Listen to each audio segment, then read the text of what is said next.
I'm going to give you 7 tips on how to get a mortgage for a commercial property. We're going to focus on the more institutional grade. And in the institutional grade of commercial mortgages, those are your typical income producing properties of rental apartments, retail, industrial, and office. Today we're just focusing on rental, which is by far the most popular class. Number 1 on my list is income. Income is the first thing I look at. When we look at income, then we can determine the lending value, because we look at the income, the net operating income, which is gross income less all of the operating expenses for the property, less vacancy rate, and that's your operating income without debt service. And what we do is we look at a debt service ratio. So the income needs to cover the debt at a minimum of 1 time, but generally speaking it's 120 to 130 for rental apartments. It can be as low as 110 depending on the programs you're dealing with and the lenders you're dealing with, but traditionally let's just pick the number of 110. Usually what you're looking at is a 5 or 10-year mortgage. You'll use interest rates based on the Government of Canada bond or the Canadian mortgage bond plus the spread for the lender to determine what that interest rate is, and then we multiply that through an amortized basis, which is anywhere from 20 to 30 to 40 years. That is how you determine the loan amount.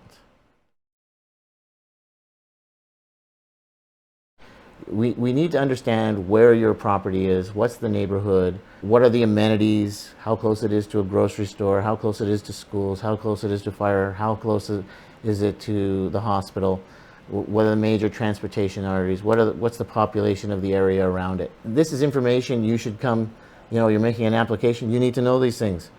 It is generally covered in an appraisal, but if you're the property owner, you should know these things, absolutely. What's the condition of the property? What's the makeup of the property?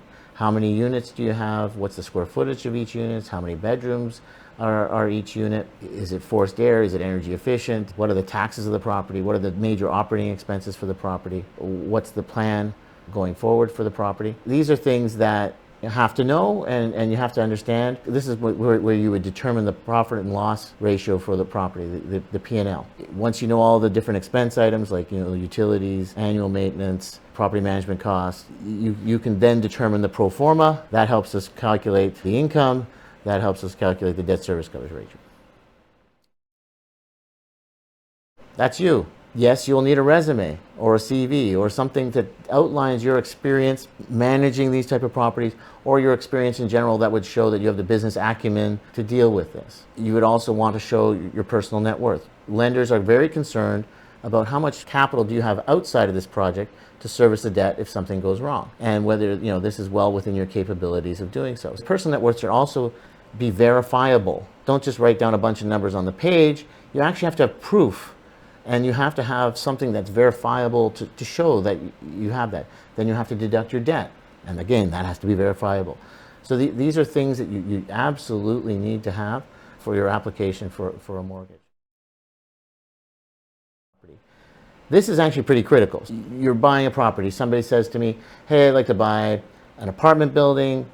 It's 40 years old, it's located in Lindsay, it's 20 units, there's a lot of deferred maintenance and there's a lot of excess land for redevelopment. Some of it's townhouses, some of it's apartments. And I said, great, it's okay, whatever your plan is okay, just as long as you have a plan. Are you planning to make income? Are you planning to try and upgrade it so that you can sell it later, or are you just trying to upgrade it so that you actually get more income out of it? Or if you have excess land, are you trying to look at redeveloping a section of the property and you're looking for to have income in place while you redevelop the rest of the property? This plan almost needs to be part of your purpose for buying the property, other than the property itself.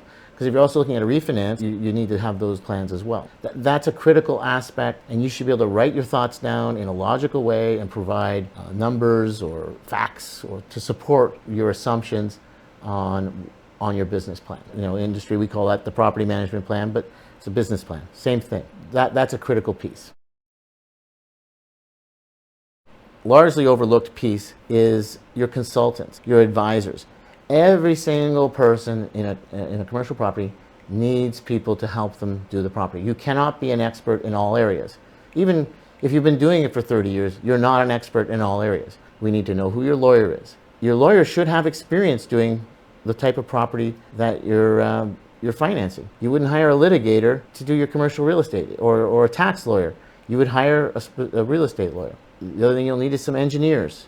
You need someone to do, building condition of your property, someone to help you with your placement reserve studies, so you can know what your long-term maintenance is. It's good to have good engineers or people you can trust, not just somebody so you can fill out the form and say, I have a consultant. You should have real consultants. And you can use people like myself to help refer you to good consultants if you need them. If you're doing renovations or you're doing an extensive development, you'll need a cost consultant, which is also a project monitor. Most properties require an environmental assessment, which is an engineer.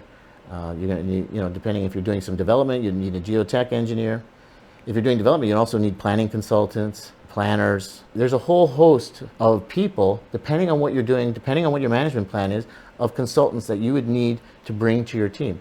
And these people need to be good, because if you have anybody who's not good, like starting with your lawyer, your transaction or your application could actually go fairly poorly and you may not even get funded. It's actually pretty critical that you do a good job, and you're hiring these people, you're paying these people, so you should want to do a good job for yourself, hiring the right consultants. Even your lender technically is part of your team. All of these things fall apart on documentation.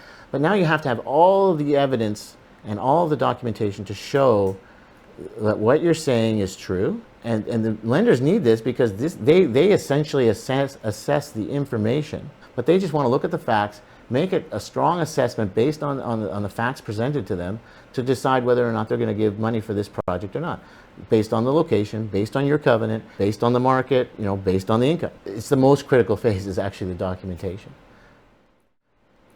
So those are my 7 tips, and we'll be happy to answer any questions you may have if you want to call us directly. And my next video, I'm going to also talk about the most common mistakes.